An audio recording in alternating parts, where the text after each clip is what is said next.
Pembentukan gamet. Proses pembentukan gamet dibagi menjadi dua. Yang pertama itu spermatogenesis, yaitu proses pembentukan spermatozoa di pria. Kemudian yang kedua ada oogenesis, yaitu proses pembentukan sel telur pada wanita, atau lebih tepatnya di ovarium. Pertama, saya akan bahas terlebih dahulu spermatogenesis. Spermatogenesis ini terjadi di tesis, dan tesis ini mengandung saluran yang disebut tubulus semiferus atau sel induk yang berkromosom diploid atau 2N yang berjumlah ribuan. Ini adalah gambar spermatogenesis. Di tubulus semiferus ada yang disebut dengan spermatogonium yang berkromosom diploid atau 2N. Spermatogonium ini akan membelah secara mitosis, membentuk spermatosit primer yang berkromosom diploid atau 2N. Spermatosit primer ini akan melakukan pembelahan meiosis pertama, membentuk dua spermatosit sekunder yang berkromosom haploid atau N. Spermatosit sekunder ini akan melakukan pembelahan meiosis kedua, menghasilkan 4 spermatid yang berkromosom haploid atau N. Selanjutnya, spermatid ini akan mengalami pematangan di epididymis, membentuk spermatozoa, dan masing-masing memiliki kromosom yang haploid. Kemudian, 4 sel spermatozoa yang fungsional ini mengandung 2 kromosom X dan 2 kromosom Y. Inilah yang menentukan jenis kelamin pada individu baru nanti. Struktur sperma terdiri dari beberapa bagian, yaitu bagian kepala yang berbentuk oval, bagian badan, dan bagian ekor. Di bagian kepala sperma ada nukleus yang berfungsi sebagai penentu sifat, dan ada juga bagian akrosom. Akrosom ini banyak mengandung enzim yang berfungsi untuk menembus bagian lapisan sel telur. Kemudian pada bagian badan atau tengah terdapat mitokondria kecil yang berfungsi menyediakan energi untuk menggerakkan ekor sperma. Jadi, pada bagian ekor sperma itu berperan sebagai pergerakan. Selanjutnya, saya akan membahas oogenesis atau proses pembentukan sel telur yang terjadi di ovarium. Inilah gambar dari oogenesis. Pertama, saya akan awali dari oogonium. Oogonium akan mengalami pembelahan secara mitosis, membentuk oosit primer yang kromosomnya diploid atau 2N. Oosit primer akan membelah secara meiosis 1, membentuk satu badan polar dan satu ootit sekunder. Yang badan polar tidak akan memasuki meiosis 2, tetapi yang akan memasuki meiosis 2 yaitu oosit sekunder. Itu pun jika terjadi fertilasi di tubuh palapi. Jika oosit sekunder memasuki meiosis yang kedua, maka akan mengalami pembelahan membentuk satu badan polar dan satu ootit. Pada badan polar nanti akan mengalami kematian atau degenerasi, dan ootitlah yang akan menjadi ovum atau sel telur. Bahan sekunder pada perempuan yaitu suara lembut dan nyari, muncul jerawat, kulit lebih halus, tumbuh rambut pada bagian badan tertentu, payudara membesar dan panggul melebar. Sedangkan perubahan primer yaitu menstruasi. Siklus menstruasi terbagi menjadi 4 fase, yaitu 1. Fase menstruasi. Fase menstruasi ditandai dengan luruhnya endometrium atau dinding rahim yang berisi pembuluh darah dan cairan lendir. Fase ini dimulai sejak hari pertama menstruasi dan berlangsung selama 4-6 hari. 2. Fase folikuler. Memasuki fase folikuler, ovarium akan membentuk folikel yang berisi sel telur yang belum matang. Folikel dan sel telur tersebut akan tumbuh dan merangsang penebalan pada dinding rahim. Fase ini biasanya berlangsung selama 11-27 hari, bergantung pada siklus untuk setiap wanita. Ketiga, fase ovulasi. Fase ovulasi terjadi saat ovarium melepas sel telur yang sudah matang dan siap dibuahi oleh sperma di bagian saluran induk telur. Akan tetapi, apabila tidak terjadi pembuahan, sel telur akan melebur dalam waktu 24 jam setelah fase ovulasi. Fase ini biasanya terjadi di hari ke-14 siklus menstruasi. Keempat, fase luteal. Fase luteal ditandai dengan sel telur yang berubah menjadi jaringan yang disebut corpus luteum. Jaringan ini akan mengeluarkan hormon yang membuat dinding rahim menjadi lebih tebal. Namun apabila tidak terjadi pembuahan, corpus luteum akan menyusut dan kembali diserap. Selanjutnya, lapisan rahim akan lurus selama menstruasi. Fase luteal terjadi selama 11-17 hari. Perubahan sekunder pada laki-laki, yaitu suara lebih berat dan besar, muncul jerawat, tumbuh kumis dan jenggot, jakun membesar, bahu semakin bidan dan lebar, dan tumbuh rambut pada bagian badan tertentu. Perubahan primer pada laki-laki. Perubahan primer pada laki-laki pada masa pubertas ditandai dengan organ kelamin yang telah mampu memproduksi sel-sel kelamin. Laki-laki mulai menghasilkan sel sperma di dalam testis. Organ reproduksi pria. Berdasarkan letaknya, organ reproduksi pria terbagi menjadi dua bagian, yaitu pertama, organ eksternal. Organ reproduksi pria bagian luar terdiri dari 3 orang, yaitu 1. Penis berfungsi sebagai jalan keluarnya urin dan sperma. 2. Skrotum kantong saka berfungsi sebagai sistem kontrol suhu pada testis. 3. Testis berfungsi untuk memproduksi sperma dan hormon testosteron, hormon utama pada pria. Kedua, organ internal. Organ reproduksi pria bagian dalam terdiri dari beberapa organ meliputi: pertama, epidimis, berfungsi menyimpan sel sperma yang diproduksi di testis dan mengangkut sperma yang belum matang menuju tabung vas deferens agar menjadi sperma matang. 2. Kelenjar prostat, berkontribusi dalam memberikan cairan tambahan untuk proses ejakulasi. Cairan prostat juga membantu sperma agar tetap sehat. 3. Kelenjar bulboretra, berperan dalam menghasilkan cairan yang berfungsi untuk melumasi uretra dan menetralisir keasaman yang mungkin ada karena tetesan sisa urin. 4. Vesicula seminalis, berfungsi menghasilkan cairan protosa yang digunakan sperma sumber energi ketika beraktivitas. 5. Uretra, saluran yang membawa urin atau sperma keluar tubuh. 6.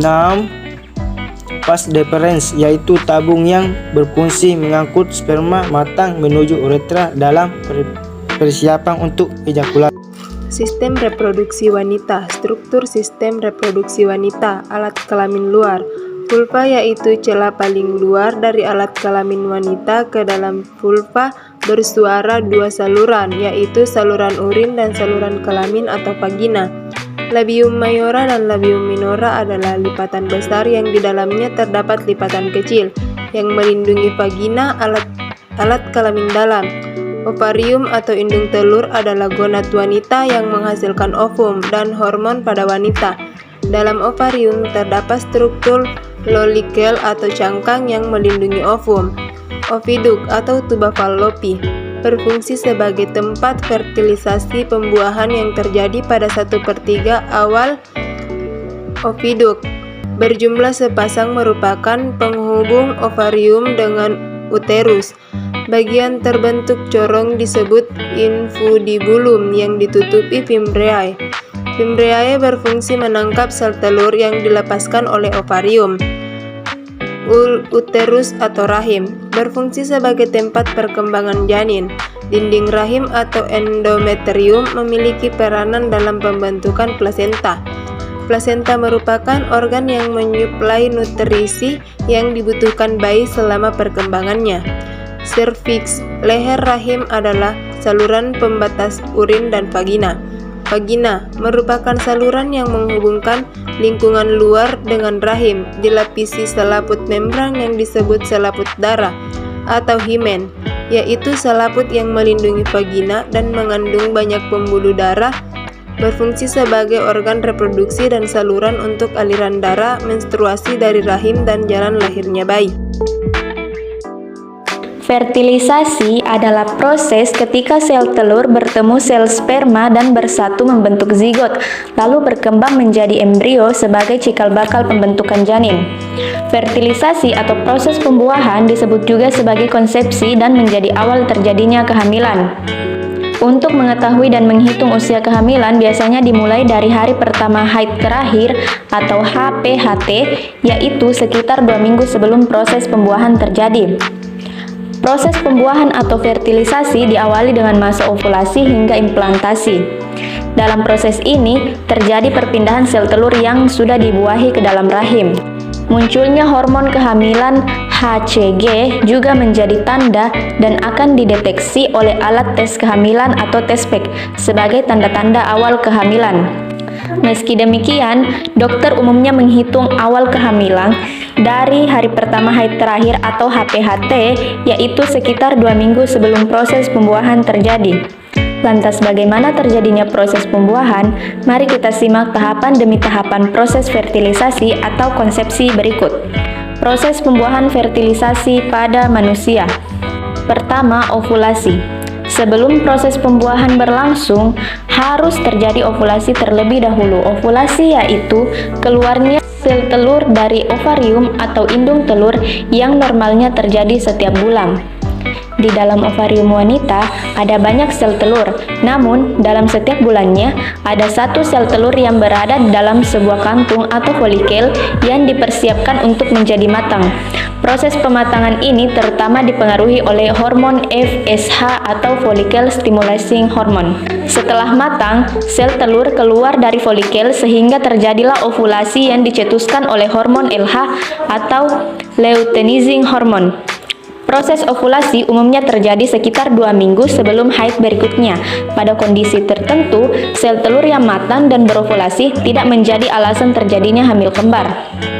2. Sel telur berpindah ke saluran tuba falopi.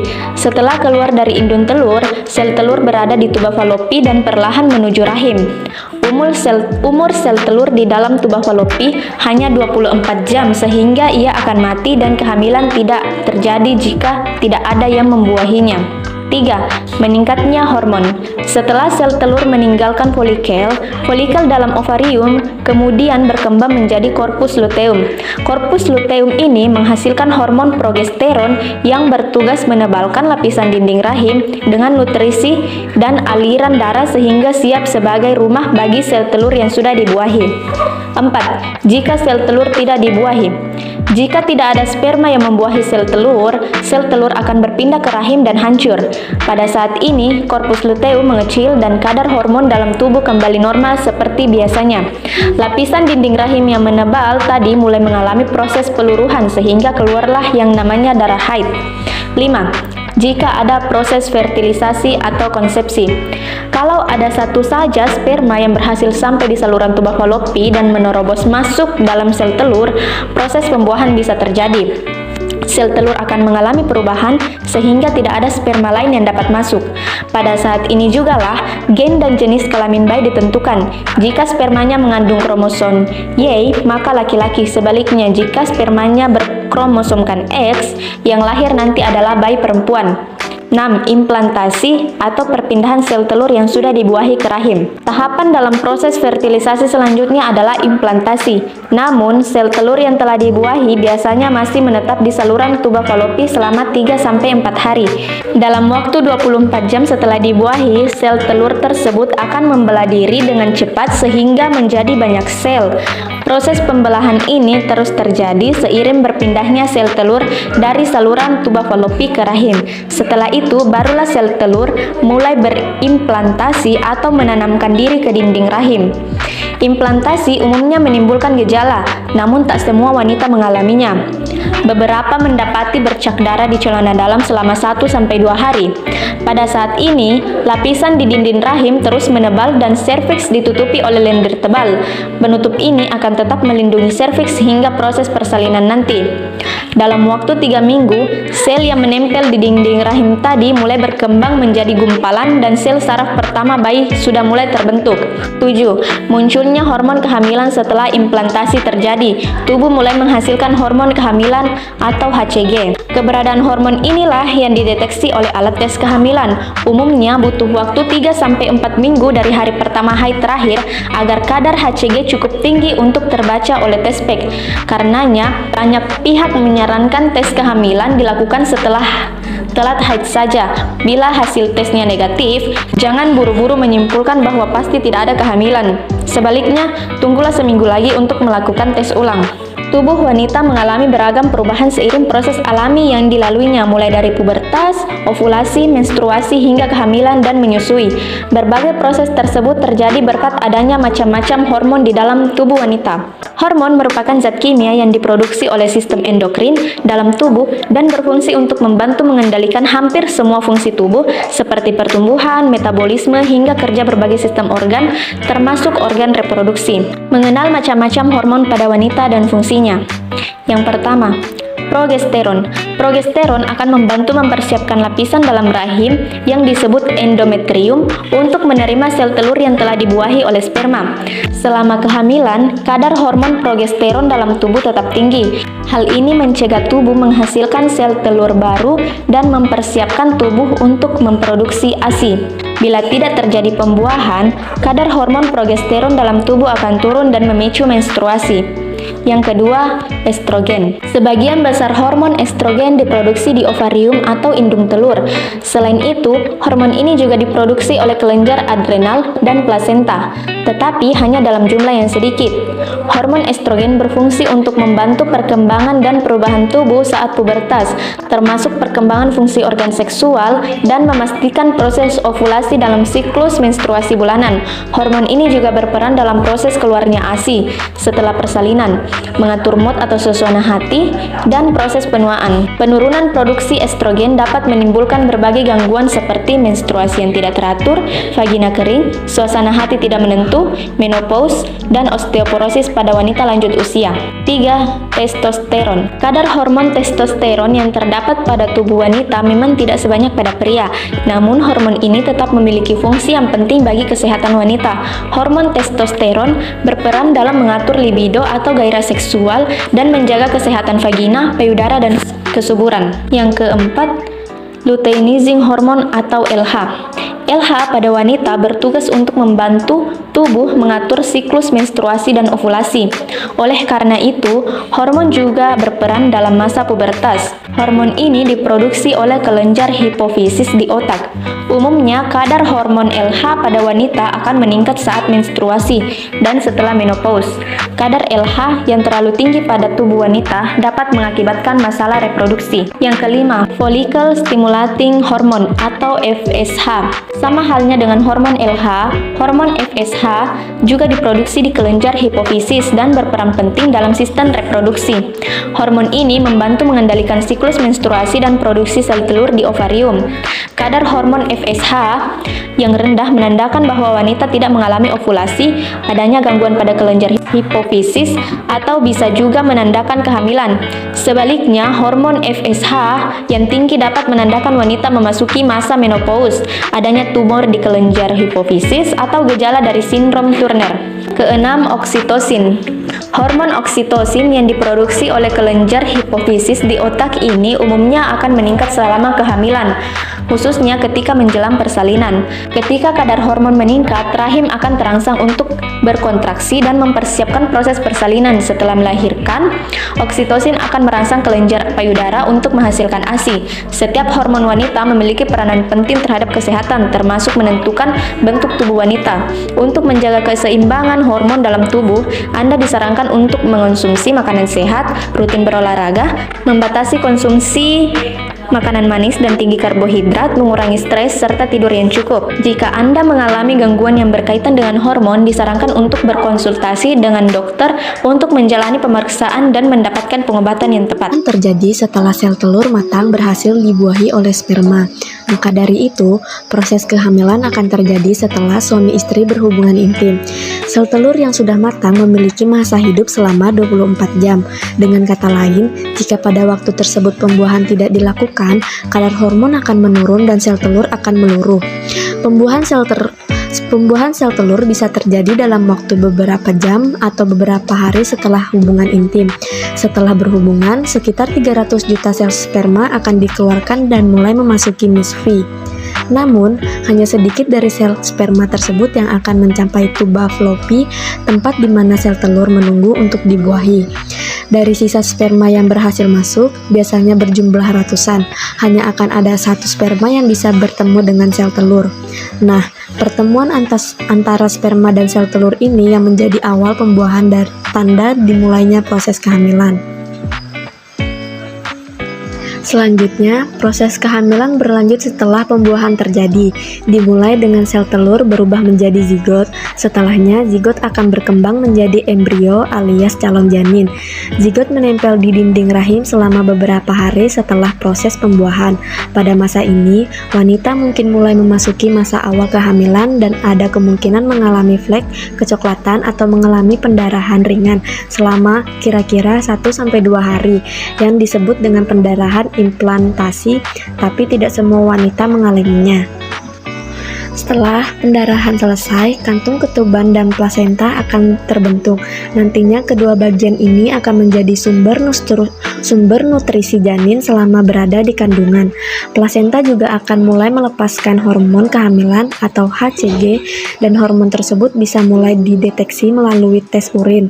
Proses kehamilan terus berlanjut dengan gejala mungkin dialami wanita. Di antaranya mual dan perubahan pada payudara. Untuk memastikan kehamilan, perlu dilakukan pemeriksaan atau tes kehamilan. Langkah pertama yang bisa dilakukan adalah tes kehamilan dengan tes PEG. Biasanya dilakukan pada 2-3 minggu setelah hubungan intim di masa subur. Jika kamu dan suami sedang merencanakan kehamilan, disarankan untuk berhubungan intim di masa ovulasi untuk meningkatkan peluang terjadinya proses kehamilan. Sekian penjelasan dari materi proses terjadinya kehamilan.